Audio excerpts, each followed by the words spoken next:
Assalamu alaikum. Welcome to my new video. For the first time আমি একদম officially কোনো একটা রান্নার ভিডিও আমি আমার ইউটিউব চ্যানেলে দিচ্ছি। আই হোপ সবাই খুব পছন্দ করবেন। আমি আমার মতো করে যতটুকু ইজি ভাবে করা যায় আমি ট্রাই করেছি। সব ঘরের যত মশলাপাতি আছে তাই দিয়ে। তো প্রথমে আমি কিছু সাদা এবং কালো গোলমরিচ নিয়ে নিয়েছি, দারচিনি নিয়েছি, এলাচ, বড় এলাচ একটি, জয়ফল, জয়ত্রী আর পোস্তদানা। এগুলো আমি সবগুলো একসাথে ব্লেন্ড করে নিব। আমি সবসময় বাসায় মশলা রেডি করে দেন বিরিয়ানিটা বানাই, তাই আমার কাছে মনে হয় এতে অনেক টেস্ট ভালো আসে। তো এখানে আমি কিছু কাঠবাদাম নিয়ে নিয়েছি, আপনারা চাইলে সাথে কাজু বাদামও অ্যাড করতে পারেন, এতে টেস্টও ভালোই আসে। দেন আমি কিছু পেঁয়াজ দিব, এখানে আমি 4-5টা ছোট সাইজের পেঁয়াজ নিয়ে জাস্ট এটা ব্লেন্ড করে নেব, কারণ আমাদের একটু গ্রেভির দরকার। তো এই তো আমার মশলাটা ব্লেন্ড করা হয়ে গেছে, আমি জাস্ট একটা পাত্রে তুলে নিলাম। তারপর আমি সেই দুপুরেই আমি মুরগিটা মেরিনেট করে রেখে দিয়েছিলাম। তো এখানে জাস্ট লবণ, লেবু আর আদা রসুন দিয়ে আমি ম্যারিনেট করেছি। এতে কি হয়, মাংসের টেস্টটা খুব ভালো আসে। যেহেতু আজকে ফার্মে মুরগি দিয়ে আমি করব, তো সেই ক্ষেত্রে আমার কাছে সবসময় মনে হয় মুরগির থেকে একটা স্মেল আসে, যার কারণে আমি লেবু দিয়ে আর আদা রসুন দিয়ে ম্যারিনেট করে রেখেছিলাম। দেন এখন আমি একটি পাত্র নিয়ে নিব।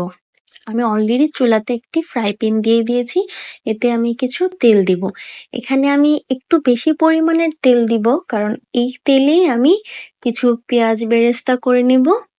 দেন আলু এবং ডিম দুটাই আমি সেদ্ধ করে নিয়েছি, ওগুলা জাস্ট একটু ভেজে দিব। আমি জাস্ট চেক করছিলাম যে তেলটা কতটুকু গরম হয়েছে। আমি এভাবে তেল দেখতে খুব বেশি দুষ্টুমি করি। যাই হোক, এখন আমার তেলটা অনেকটাই গরম হয়ে আসছে, এখন আমি পেঁয়াজগুলো দিয়ে দিব। এখানে আমি একটু বেশি পরিমাণেরই পেঁয়াজ বেরেস্তা করব। হ্যাঁ, আমি নেক্সটে কোনো একটা ভিডিওতে দেখিয়ে দেব কিভাবে পেঁয়াজের বেরেস্তা আমরা অনেকদিন পর্যন্ত সংরক্ষণ করতে পারি। তো আমার বেরেস্তাটা অনেকটাই হয়ে আসছে, যখন কাঁচা ভাবটা কমে আসবে, পেঁয়াজটা একটু লাল হতে আসবে, তখনই চুলার আঁচটা একটু কমায় দিতে হবে, তাহলে আস্তে আস্তে অনেক সুন্দর একটা কালার আসবে। তো আমার পেঁয়াজগুলো হয়ে গেছে, যার কারণে আমি তুলে নিচ্ছি, কারণ এটা এই অবস্থায় তুলে নিলে এর ভিতরে যে গরমটা আছে ধীরে ধীরে বাকিটুকু কালার হয়ে যাবে। তো আমার বেরেস্তাটা উঠিয়ে আমি একটা কিচেন টাওয়ালের উপর দিয়ে দিয়েছিলাম। তো এখন সেই তেলেই আমি আলুগুলো এবং ডিমগুলো ভেজে নেব। জাস্ট একটু কালার আসলেই আমি উঠিয়ে নিব। আমি আলুটা যেহেতু আগেই আধা সেদ্ধ করে নিয়েছি, তো এখন আমার তেমন বেশি সেদ্ধ করতে হবে না, জাস্ট কালারের জন্যই আমি ভেজে নিচ্ছি। এই তো আমার আলু অনেকটাই ভাজা শেষ, এখন আমি তুলে নিচ্ছি। এখন যে তেলটা থাকবে, এই তেলের মধ্যেই আমি আমার চিকেনগুলো দিয়ে দিব।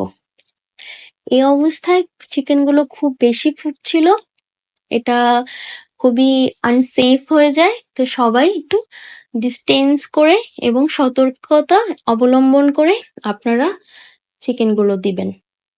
দেন এ তো আমি ঢেকে দিয়েছিলাম, কারণ প্রচন্ড পরিমাণের তেল ফুটছিল। তো আমি একটি স্পুনের মাধ্যমে এগুলো সব উল্টিয়ে দিলাম। আসলে ফার্মে মুরগি বলেই আমি একটু বেশি ভেজেছিলাম, কারণ আমার কাছে পার্সোনালি মনে হয় যে চিকেনের ভিতরে একটি স্মেল থাকে, দ্যাটস ইট। তো আমার চিকেন ভাজা হয়ে গেছে, তো আমি এটা তুলে নিচ্ছি। দেন এটাও আমি একটা সাইড করে রেখে দেব।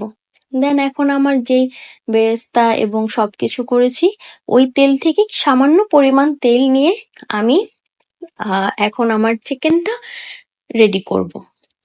এই তো আমার চিকেন করার জন্য ফার্স্টে যে পেঁয়াজ দিয়েছিলাম সেটা ব্রাউন কালার হয়ে এসেছে।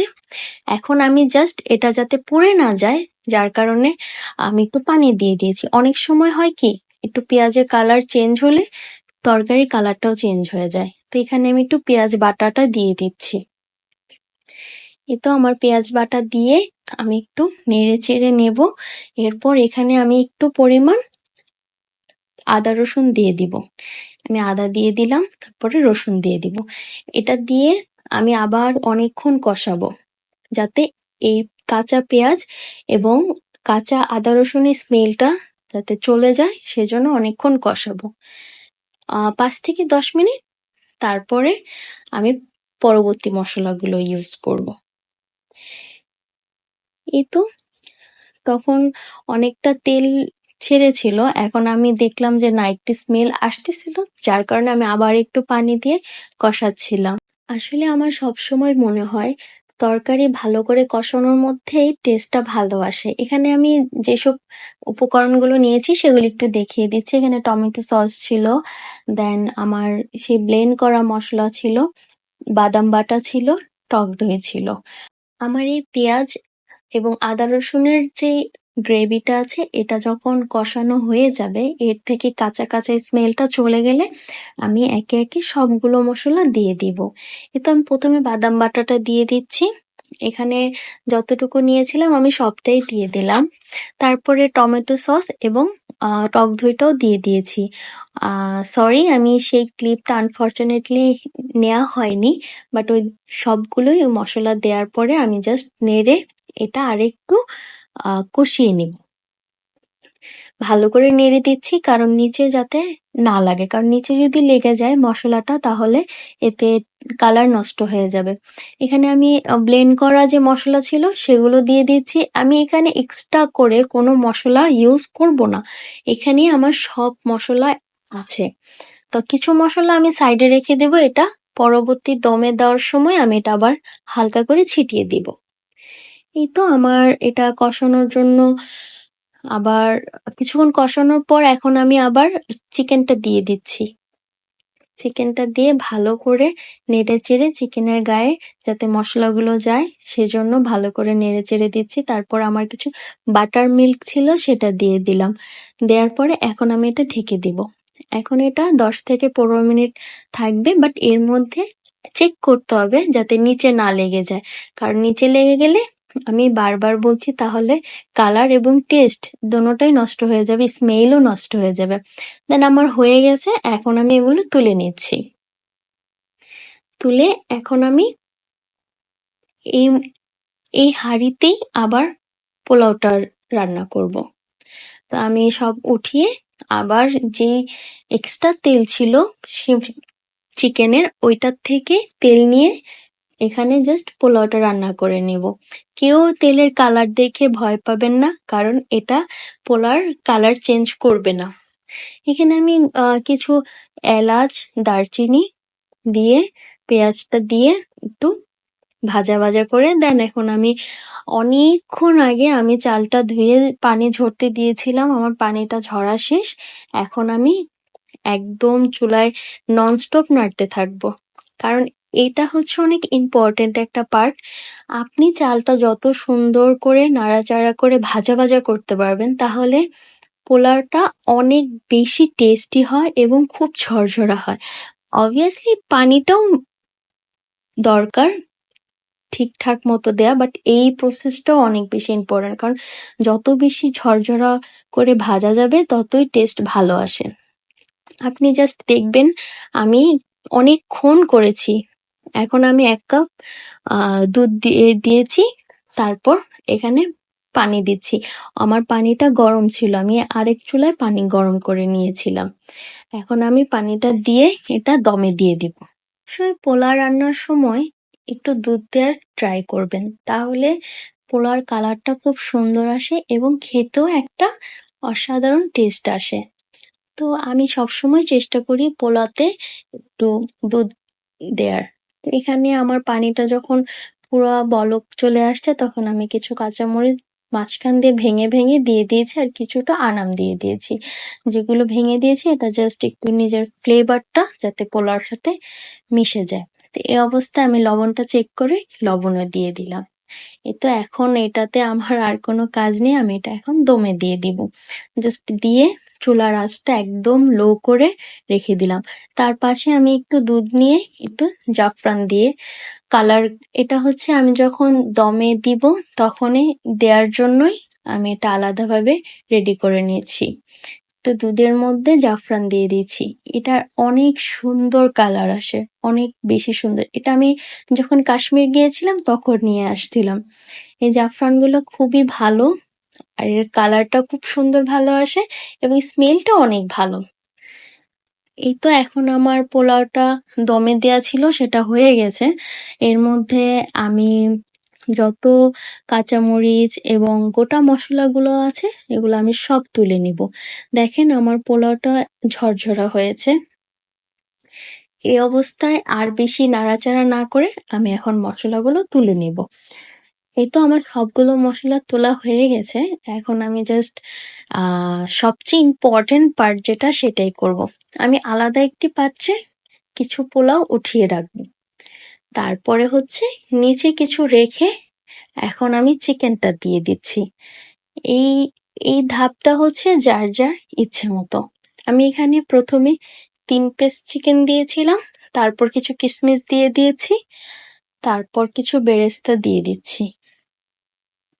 আমি অনেকগুলো বেরেস্তা করেছিলাম কারণ আমার খুবই ভালো লাগে বেশি বেশি বেরেস্তা। আমি একটু আগে বলেছিলাম যে একটু মশলা আমি আলাদা রেখেছি, এই যে এখন একটু মশলা দিয়ে দিলাম। দেন আমি একটু জাফরানের যে দুধটা ছিল সেটা দিয়ে দিচ্ছি একটু হালকা করে। তারপরে আমি আবার পোলাও দিয়ে দিচ্ছি। এটা জাস্ট যার যার ইচ্ছে কে কয়টা লেয়ার করবে, বাট আমি হচ্ছে সেদিন 2টা লেয়ার করেছিলাম। আমি চিকেন গুলো আহ দুই দুই ভাবে ছিল, আর পোলার লেয়ার ছিল 3টা। এটা হচ্ছে একদম নর্মাল, যে যেভাবে এখানে বাদাম, কিশমিশ, আলু বোখরা যার যেটা ইচ্ছা সবাই তাই অ্যাড করতে পারবে। এটাতে স্পেশালি এটাই দিতে হবে ওইটাই দিতে হবে এমন কিছু না, এটা যার যার ইচ্ছা। তা আমি এখানে আবার কিশমিশ দিয়ে দিলাম, যেহেতু এটা আমার টপিং উপরে থাকবে তাই এখানে আমি আলু এবং ডিমগুলো দিয়ে দিচ্ছি। তারপর আমি বেরেস্তা দিয়ে দিচ্ছি। তারপরে এখানে আমি কিছু কাঁচামরিচ দিয়ে দিব জাস্ট। এই তো আমার অলমোস্ট এটাই হচ্ছে উপরের লেয়ারটা।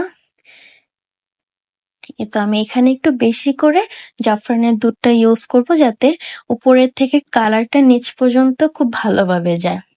এতে পোলার কালারটা অনেক বেশি সুন্দর আসে। এটার একটা শাহী মোরগ পোলাও, তো সেই জন্য জাফরানের দুধটা ইউজ করার জন্য আপনারা ট্রাই করবেন।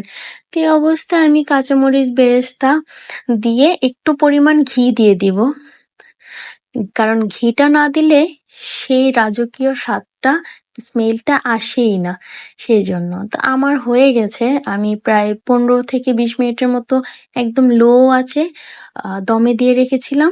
এই তো এখন আমি তুলে নিয়েছি। এইভাবে গরম গরম আপনি আপনার পরিবারের সাথে পরিবেশন করতে পারেন। তো কেমন হয়েছে সবাই জানাবেন এবং অবশ্যই বাসায় ট্রাই করবেন। আমি নেক্সট ইনশাল্লাহ আরো ইজি ভাবে কোনো রেসিপি দেওয়ার ট্রাই করব। আল্লাহ হাফেজ।